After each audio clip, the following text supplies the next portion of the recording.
Well, hey everyone, welcome back to 6 Feet Under Exhumed. I am Kari the Mortician. I'm Faith, that mortuary professor. This is season 2, episode 9, right? It's 9. Yes, it is. Yeah, we're on And 9. yeah, and we are at a construction site, and these two guys are sitting. We don't know how high up they're sitting, and they're eating lunch, and this guy is complaining about his wife, and they're just big dummies. And guy, like, he drops his lunchbox over the side, and you think for a second that he's going to fall off, but he doesn't. But what happens is the lunchbox falls and hits somebody walking by on the head, and they're the ones that pass away. So just some random guy walking down the street in the middle of Totally. the day, and Dwight, somebody's metal Dwight lunchbox, Garrison. Yep. Well, and I love yeah, they comes really plummeting out of the are. sky. They're really working hard at making us not know who the deceased is going to be next Yeah, in some of these yeah. scenarios Or that like they, how they're going to die because it's not obvious. yeah, because you think so, oh, is he going to die? Is he going to fall? Oh, is he going to fall? Is he going to choke? Is he going to whatever? And then dude gets killed by getting hit on the head by a lunchbox. Like, Yep. who knew? So this is episode 9, Someone Else's Eyes. Dwight Garrison has died.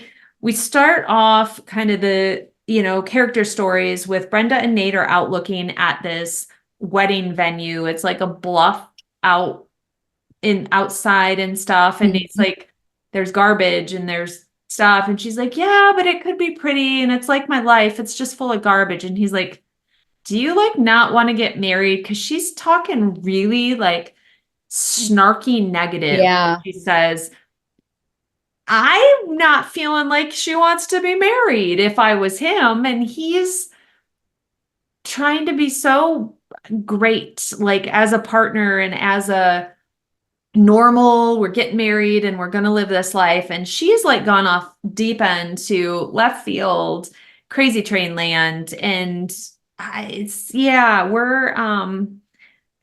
but Billy's come back. And so that's, I think, thrown her too. And it's a lot up in the air for our poor little Brenda.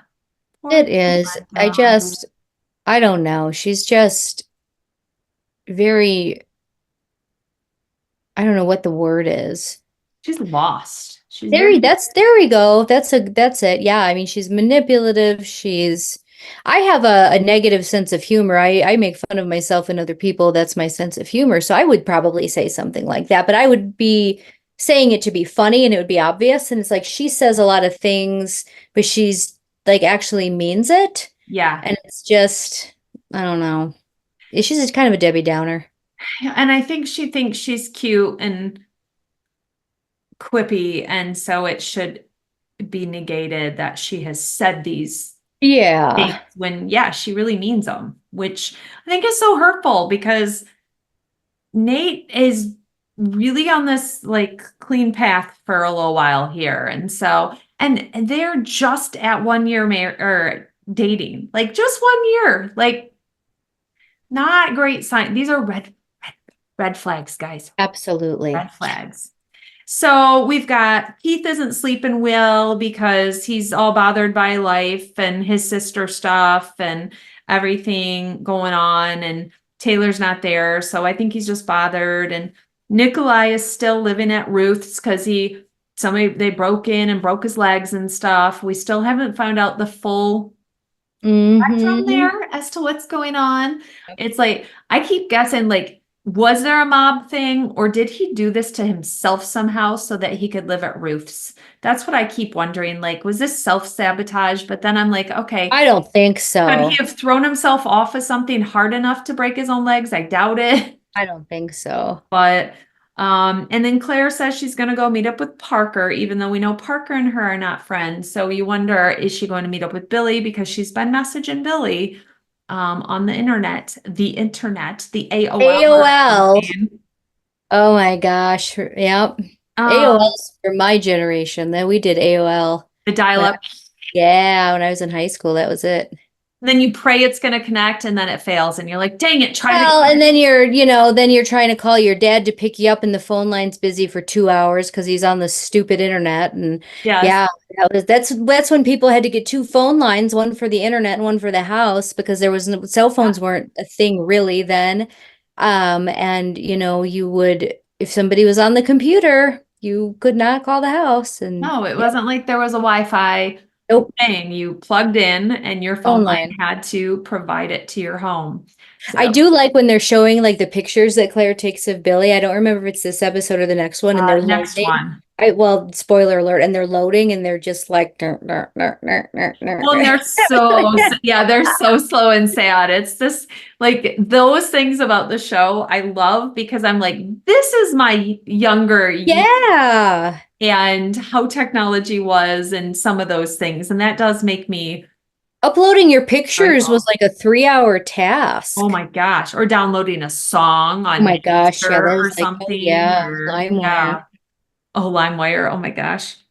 So Hmm. Dave shows up to work and him and Keith had been making out. So he has this crazy rash all over his face, which is, it's such a small part of the storyline, but I just think it's funny because with Keith, he is not this perfect bow on top man. He Right. is relaxed and fun and casual, and he brings out this awesome side of Dave that you wondered was ever there. And so it's kind of Yeah. fun to keep seeing that come out a little more. So we're sitting at the arrangements with Dwight's daughters. And he Mhm. had pre-planned, and they tell the daughters there's nothing else for them to do but show up. That's wrong. I hate it. Oh my God, that made me cringe so hard. That's wrong. I'm like, no, Two no, thing, there's one thing a funeral director, there's a lot of things a funeral director should never say, and one of them is we'll take care of everything. no, not doing that. Absolutely not. No, we will not. We will take care of these very specific things.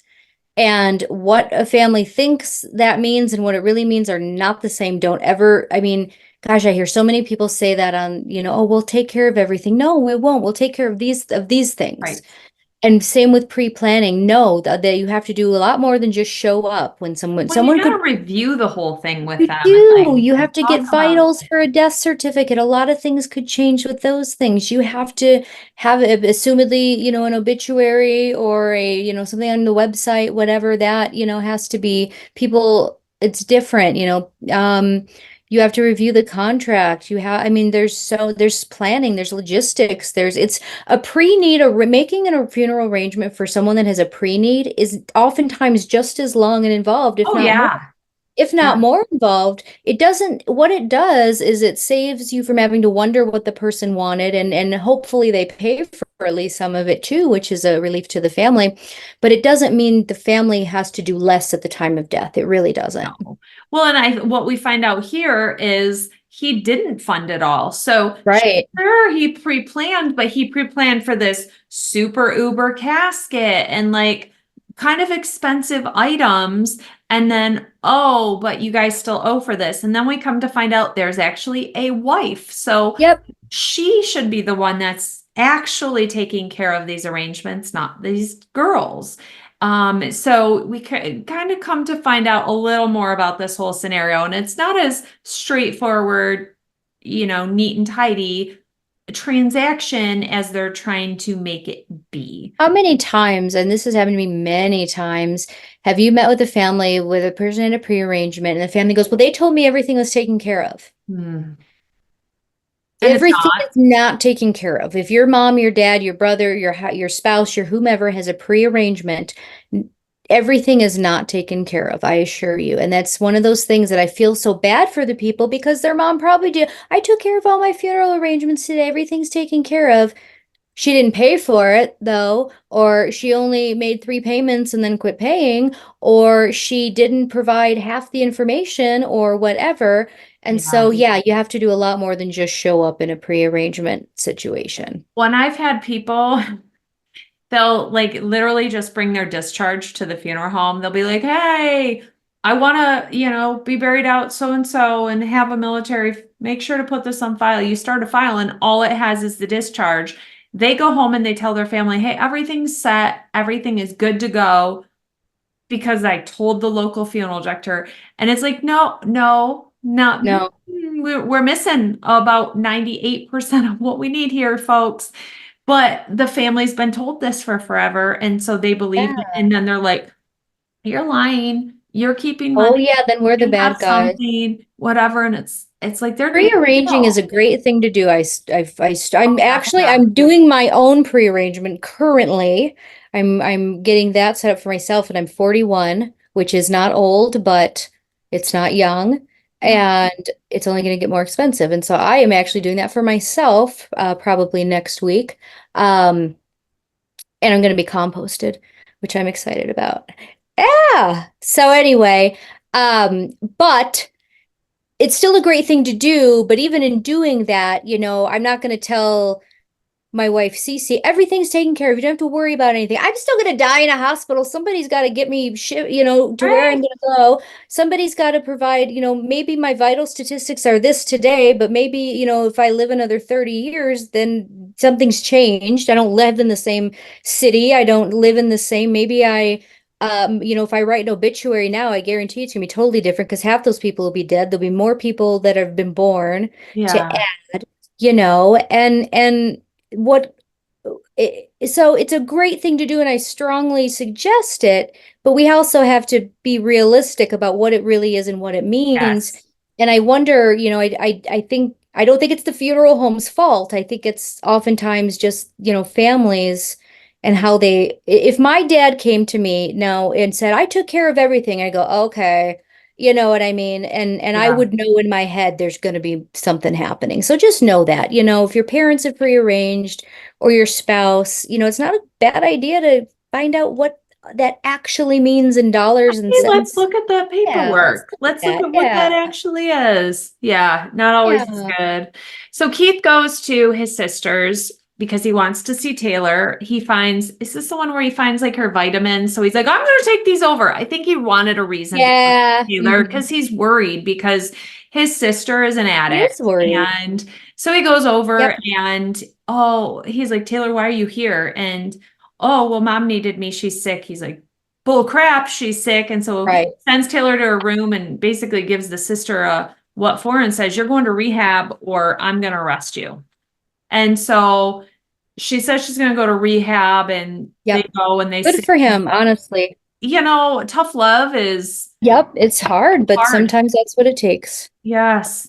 And it's easy to So say, but it's true. Rico, I love this. So we're in the preparation room, in the embalming room. And Rico's checking out Mr. Dwight, who's been hit in the head, and he's got him half out of the body bag. So he's got it unzipped, tucked under his shoulders, with his head like up from here out. And I'm like, no Just one's take them going to out. Why do nobody that. does that? You No take them one, out and put them on the table fully. unless you're just like looking at him to be able to tell somebody, hey, Yeah. this is his condition.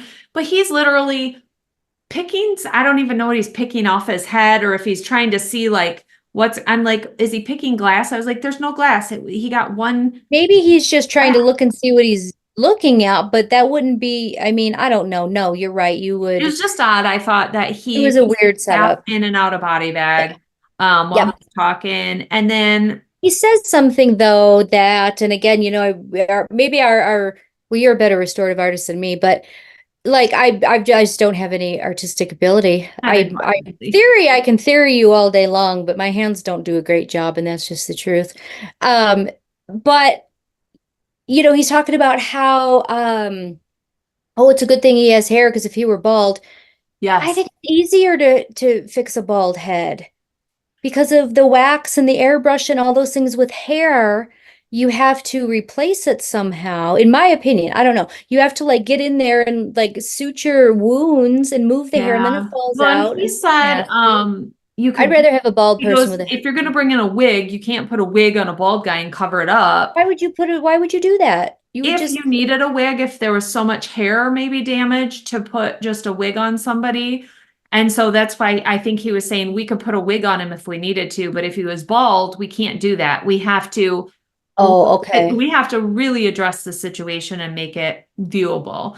But you can always like if it's so much that maybe it's outside of your restorative, you can ask for a hat. You can ask for a head Totally. covering I or just something. don't think that a But bald head is, I mean, in my opinion, it's a easy, no, I shouldn't say it's an easy, but in my opinion, that's not, in my opinion, I've said this to my students many times, any basically competent embalmer should be able to suture and wax over it and you never know it's there. That's the basic level of ability. I can do that all day long. So give me that. But when you're talking about hair restoration, and there's some great, Monica does great stuff. Kelly, my friend Kelly does great stuff with hair restoration. There's a lot of Yeah. cool things you can do. But I myself give me the bald head because I know I can suture that, wax it, and you'll never know there was a thing there. And everybody should be able to do that if you went to mortuary school and have an embalming license. That's what I think. You're like, that's So there. If I can do it, anybody should be able to do it. well, Rico comes in the next scene. So Nikolai's still there, and Ruth leaves to go. I can't remember where she goes, and she says, "All right, guys, now Nikolai may need you, so please be aware because he's stuck on the couch and he's screaming for whatever, and everyone is ignoring him. They show Dave, they show Nate, I they show Claire, and know. everyone's ignoring. So ends up, you see Rico and Nikolai sitting on the couch eating lunch together and are just kind of enjoying themselves. Watching a soap Uh, opera or it's something. just kind of funny. Yeah. The deceased current wife's upset because he wants to be married next to his first wife. So this upsets her, and she's like, I Well, didn't know here's about the, these plans, blah, blah, well, blah. maybe the plans were made before he met and married her. Well, and that's what they said. Maybe it was long ago, and he never updated them, is what they said. But here's the plans. There's So another thing. If you're gonna do your pre-arrangements at 41, you better be prepared to have to update some things. in Colorado, do you have to follow someone's prearrangements? In Colorado, you do if it's a first person authorization. So like cremation, yeah, because it's first person authorization, you shouldn't be doing a cremation pre-arrangement without having the person sign their own authorization because that's what you do. Burial could be a little bit different because that's implied authorization in a way. There's not like a burial authorization. Right. You know You what don't I mean? sign It's a little anything more for that. murky. I think there's a little more ability to change things when it comes to a ground burial, but with cremation, and I don't know with composting to be honest, because it's so new, but anything where the person signs a explicit authorization for a disposition method, which you could argue that a prearranged contract is because it's on a contract, but Yeah. it's not the same as a first person authorization for this or that. I don't know. That'd be a question for an attorney on which way that would go, and I could see that going multiple different ways. But yes, your first person authorization for a cremation arrangement, you have to get like a court order to not have that be followed. Yeah. So, like, if this was in Michigan, that wife could bury him wherever. His wishes don't matter. So it's completely different. Like, you can prearrange and you can say what you want, but your immediate next of kin has to, or the authorizing agent has to follow through with it, and they can change any of it. But So if you can be your own authorizing agent in that state, then that's a little it would be different different. And you story. cannot Yeah, in Michigan. that's wild. So she's all upset, and then they tell her that, oh, you do have money also that's owed, and she's like, of course he's going to be buried with his first wife, and there's money. And I also just think, like, it's not his first wife that he was divorced from.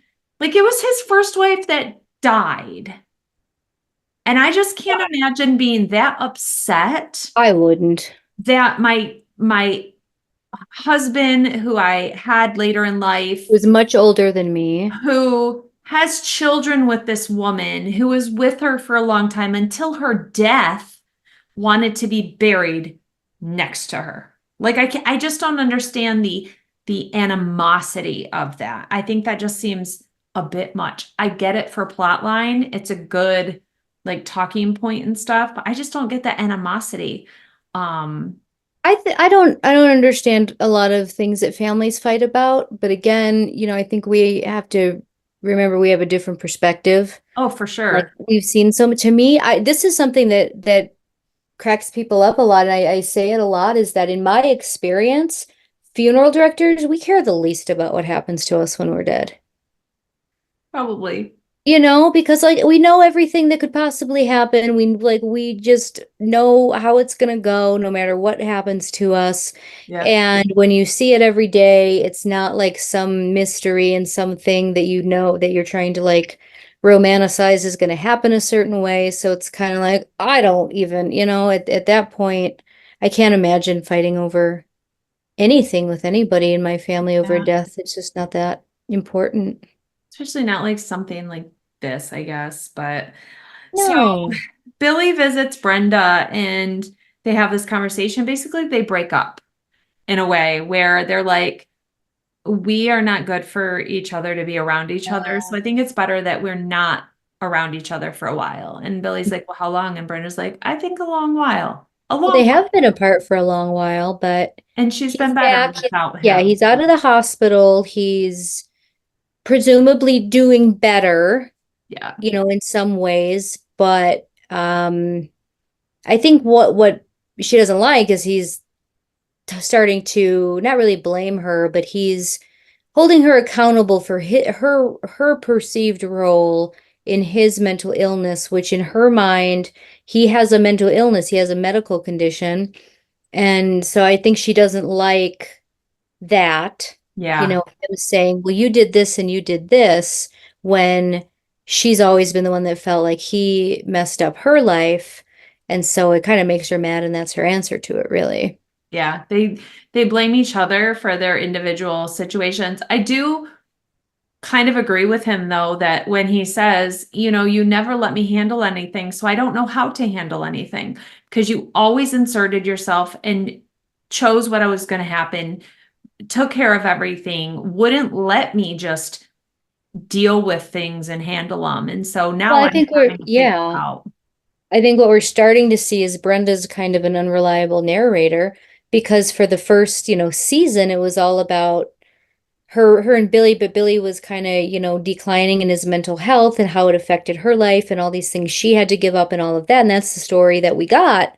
Yeah. Uh, and now on into, this season when he's out of the hospital and you see him doing better and he can articulate things better and he isn't as reactive and emotional and all of that, you're starting to realize there's more to this, and Yeah. it's not it's there's two people in this, not just Billy doing all this stuff to Brenda, but she's kind of been an unreliable narrator for us up to this point because we've only seen him at his worst. Right. She's playing a martyr in a lot of Yeah, ways with it. yeah. So that happens, and then we see Brenda sitting at her counter, and she's going through this stack of phone numbers written on papers that she's obviously, everywhere she's Picked up. going, she's hitting on people and getting names and numbers. And I still don't get I think I wrote it in the next week's episode, but I don't get the allure of Brenda. I don't either. She's not unattractive, but I don't think she's like this I don't either. magnetic being. No, I don't think I she's just a I'm not getting it. But I don't either. And I mean, I think she's an average looking person, so I don't think she stands out in a crowd in any way physically. She's not my type physically. But her personality kind of sucks too, but I mean, she can play a part really well. But again, she's sleeping with men. Period. Sorry guys, but men seem to be a little bit less judicious and require a little bit less anything, to yeah. sleep with someone. So if she's out there looking for just random hookups, I mean, I could go out right now and get five numbers. Any of us could probably, because people are out there that will just do whatever. So I Yeah. don't think it's really but I agree with you. I don't know. I don't think she's some hot piece of anything. It's just people are lonely and Yeah. whatever. When we go back to Dwight's family and we've got now the daughters and the wife and Nate and Dave there, which I think it's so funny they constantly tag team making arrangements. Like, why do you need two funeral directors? Because they're I both have no licensed idea. now. I've never, other than when I was an intern, never was that the case. Never. I'm like, you're both licensed. Like, and Yeah. I think Dave's training still. I'm wondering if he's still in an apprenticeship role, even though he's passed his license. I can't figure it out. It's a little odd to me, but is he just getting his funeral director license, and so he can't fully do stuff on his own. I don't know. But so It's they're just possible. screaming at each other. They're talking lawyers. Yeah. Hey, if you do this, we're gonna sue you. Hey, if you do this, we're gonna sue you. And finally Nate just screams, shut the fuck up at everybody. And they all like look at him and he's like, stop. Like, you lost a husband, you lost a dad. This is what he wanted. We're doing what he wanted. And you can see some of these moments where he kind of lashes out. He's going to his own Yeah. thinking. Like, if this was me and I was dead and my family and Brenda were fighting, kind of thing, like, it's what I wanted. What do I want? What is my wishes? What is, Yeah. and I feel like either at some point in here, he's making his own wishes and writing them down and sticking them in the file. I feel like I remember that coming or something, that he's kind of making his own plan. Yeah, I think so. I mean, and this is not an uncommon situation where there's a second spouse and adult children, and they don't like that spouse is or has to be as involved as they are or is involved as they are for whatever reason. And it's not uncommon. It's happened to me many times, but at some point it's not our we're not negotiators, we're not, Yeah. mediators, and I have many a time told the family the arrangement's over and to let me know when they've made decisions because we're just not doing that. Yeah. And you have to do that sometimes. So, yeah, I mean, I think it's just they probably, at least in some of the things they said, the impression I'm getting is that they didn't like this wife because she's younger than probably maybe even the same age as them. And because of her, maybe they lost contact with their dad or they didn't see their Yeah. dad as often because they didn't like her and now he's dead. And they don't like that someone else gets that important role, in his death. Yeah. Um, And it's and not it's like they were not, only together like a year or two. They were together like 7 years or something. yeah, I mean, it was a substantial amount of time it was. for them to be married, and who knows how long they dated before that. So it's like, come on, girls, like, respect dad that this is who he chose. It's not like she's trying to, No, and then at the end she talks about like pre-planning for herself so she can be next to him and all that. And it's clear that she really did love him. It wasn't yeah. a situation where she was some kind of like gold digger or anything at all. So Yeah, when she says, what was funny, I bought the places next to him on either side so they can't be buried there. Oh my God. I was like, oh, that was sweet. Oh, there she goes. Well, It was cute. I thought it was just like, oh, I bought it so I could be next to him. And I bought the other one so they can't have it. Like a little spiteful jab at the end, which, whatever, I guess. If that's where you want to do with your money, go for it. Well, Nate is out and about and he runs into Lisa from Seattle. here we go. And I've said before, Lisa's my least favorite character. I think I like her less than Brenda, believe it or not. Because I can't stand her voice. The way that this actress talks just makes me crazy. Even when she yells, she's whispering. I've never encountered anything like it, and it just makes me crazy. Oh, And yeah, so he's at the grocery store, and there's Lisa, and they're catching up a little bit, and then they go to like the cafe or whatever, and she tells him that she's 5 months pregnant, and reveals that when he was visiting her in Seattle in the beginning of the season, that they did in fact sleep together, and it's his baby. which we all And wondered, like, did they, didn't yeah, well, they? they did, and she's pregnant, and she's keeping it this time, which means that they had a abortion situation between the two of them at some other previous point in their relationship. And he's just gonna have to deal with it. And Yep. she doesn't threaten to like go tell his wife or Brenda. She doesn't threaten to like Mm-mm. try to get all this stuff from him. So I'll give her that credit. She didn't, try to threaten him with anything or anything like that. But, she's made it clear that she's keeping the baby and she lives there now. So yeah. There's that. So now at some point, Brenda's going to find out that there's a baby that's his that the math doesn't really work on. So No. So, and I'm sure scared, but to say, hey, I did this. Now there's Oh, a baby. sure. But then in the next scene, Brenda goes to the book reading, and this is I don't get her sex appeal, is what I wrote. I don't get it. And she No. sleeps with the author guy because she's sitting in the back of the room, the author's reading, and they like make eyes, and then they have sex at this book reading in the back, like hallway or something. And I'm just like, Let's just try. That's what we're going to do this weekend. Let's just go random places and see who we can get to go in the back room with us. We don't got to do anything. We just got to see how many we can I get don't that think Josh would. likes that plan. No, I'm probably gonna just no, tell you. no, And I don't think probably Cece that's would be down either. no, probably not.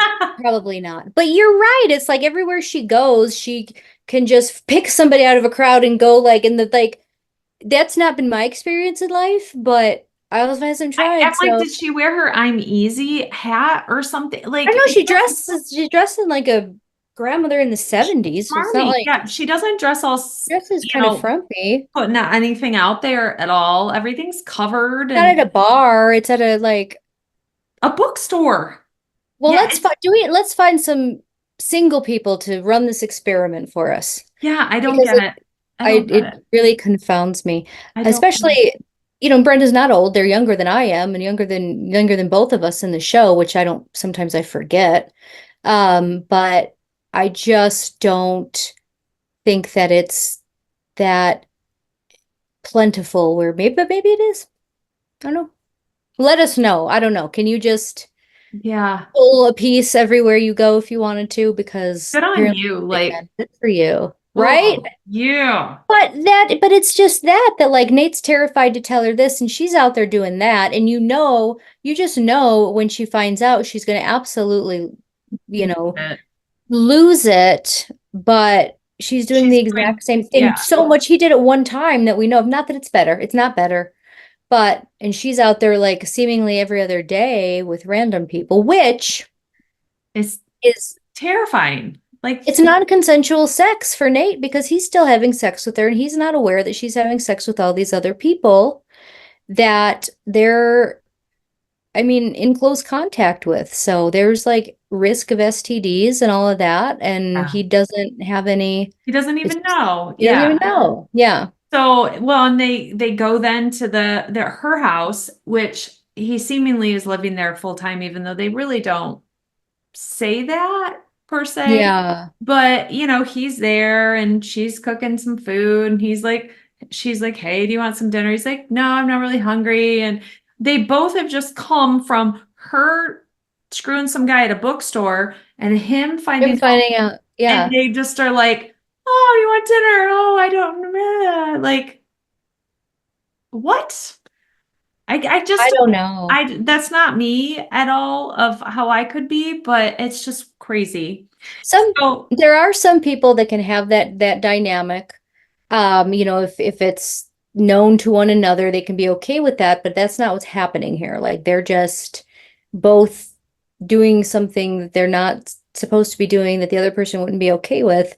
Excuse me, and it's just I don't know. It's they're very living strange. I these don't know. separate lives and then Yeah, pretending they're in a relationship still, which doesn't seem like there's much there left at this point not really. and Not stuff. really.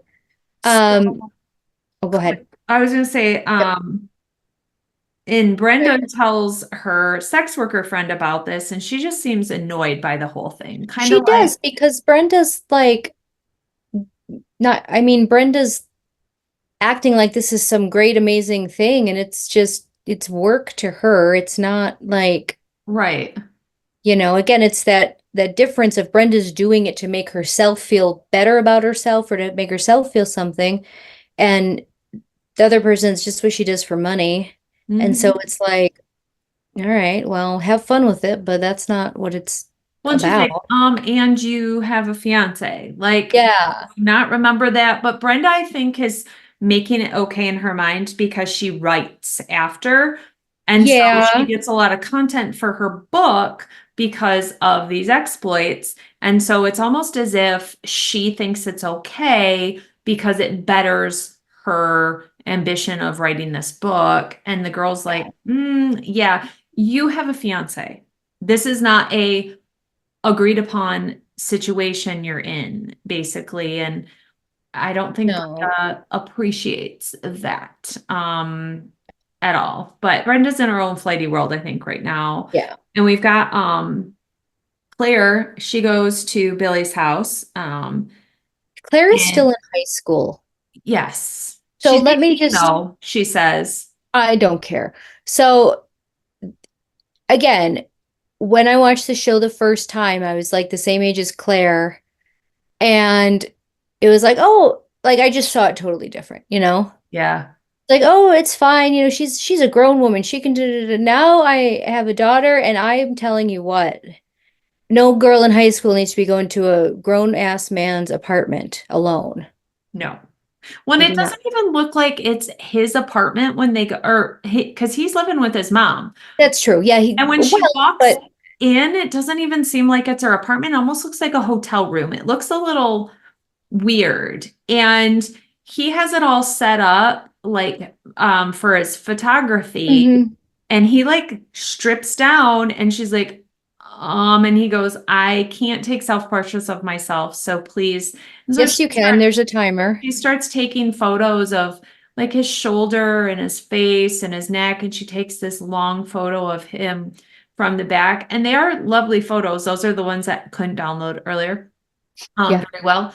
That she and then he just keeps talking the whole time, and she's taking photos, and finally she just sets it down and leaves and is like, Yeah. yeah, He I'm starts crying and he just kind of weird. It's just weird. yeah, he goes through a personal therapy session essentially. Totally. Yeah, it's a weird thing. So she leaves, and then the Russian comes looking for Nikolai, and then after that Ruth is like, what is going on? And so Nikolai tells her this story about like what happened and when they came here and starting everything. And um I couldn't even tell you what he said. I think I like blanked out during that whole He story. was saying how his wife died and his son died, so he came to America by himself, and the banks wouldn't lend him any money to start a business, so he borrowed money from these people, and he got his legs broken because they wanted their payment or something like that, and And he couldn't that's about pay. it. Yeah. So let's see. Keith takes his sister to rehab. She doesn't want to go. And she's having Taylor pee in a cup for her. Yes, And it's she's so like, bad. this is to keep you healthy, honey. And Taylor's like, well, am I sick? And, what's the doctor say? And she's like, no, no, no, this is to make sure you don't get sick. So kind Mhm. of her and Keith came upon this agreement that, okay, as long as you check in and as long as you do this, we'll do outpatient and everything will be okay. But she's doing a workaround by having Taylor pee in the cup for her to get tested weekly. And so it's a bad situation. Yeah, it's not a good. And during this whole thing, Keith is getting a bit cuckoo-y. Like he's lashing out, he's saying stuff, but then he's like, let's have sex. So Keith, Dave shows up with his bag of his stuff. He's like, I'm just gonna leave a few things, like my prescription. I got a second one, so I can leave it here. And he's like, why would you assume that? Why do you want so much stuff here? Hey, you want to have sex? And Dave's like, hello, mixed messages, like what the fudge is going on, basically. And Keith is kind of snapped in a way. Yeah, Keith is, I don't know, that's a lot. That they're these adult relationships in this show are so just dramatic. And it's TV, but I'm just like, I don't know. I can't imagine being, again, a grown middle-aged person, like freaking out in that way over things like that. But and having that much sex, who's doing that? Like every time you feel anything, you have to go have sex with somebody, like all these people in this show. I don't know. Maybe I'm just weird, but I don't know. It seems like a lot, but that's okay. So yeah, I mean, Keith is upset about his niece still living with her mom who is still using drugs, and he probably suspects that, but can't really prove it at this point. I don't know. What else is there? I'm trying to think. That's the end. So they end with, he's like, these are mixed messages. And he's like, you're saying one thing and doing what he goes, well, why don't you just move in? And Dave's like, what? And he's like, no, I was just teasing with you. Like, you might as like just move in here, like be here. And then Dave and him are laying in bed, and Dave says, you know, back when I was coming out, you seemed to make our relationship problems about the fact that Mhm. I had not come out. But now that's not an issue. And there's some stuff that you have issue that like there's problems that we did not look at because you always said it was me. But really, I think you got some issues. And basically tells Keith, there's things here that are not okay, and you always tried to blame them on me. So we got to figure some crap out. Yeah. Was that this Yep. episode? Yeah, I think it is. Um, yeah, well, that might have been in the next one. They have some issues and they talk, but yeah, I mean, it's all the They same. have issues in every episode. Yeah. Issues. But they're so good together, but they do They have a are. lot swirling around them that are a lot of crazy stuff. We've got his family and work and everything going on there. And then Keith's got his sister and the shooting and stuff. And then they want to fight against their relationship. And then they're together, but then they're together, but then they have all this other stuff. It's life though. You know what I mean? Like it's never just this smooth, easy going with anybody. Of course, they're amplified for TV, but yeah, it's never just smooth, easy going, really. Nope. I'm gonna sneeze, I think. Oh my gosh. Bless you. Maybe not. Yeah, so what is this? That was episode 9. Yeah. Well, we will Got a be few back more with to episode go. 10, but we're getting through season 2, so We that's are. yeah, I can't believe, what is there, 5 seasons? 5. Gosh, it's amazing to me thinking, like, how much more can we do? Where else can we go with this? Like, it just keeps growing because I forgot. I remember the beginning episodes, and I've watched the whole series, but I forget a lot of these little storylines and Yeah, the for stuff in the sure. middle. So I'm like, gosh, what else is there that we could possibly do in this show? A So lot. we got a lot of episodes of death and sex and Yep. relationships, and that's what life is. There is death and sex and relationships. Yeah, right. All right. Well, we'll Oh see you yeah. guys next time. Ooh. Oh, Catch you guys on the next one. Post your comments and things below, and make sure you subscribe, follow, all that jazz. See you guys later. all right. Bye. Bye.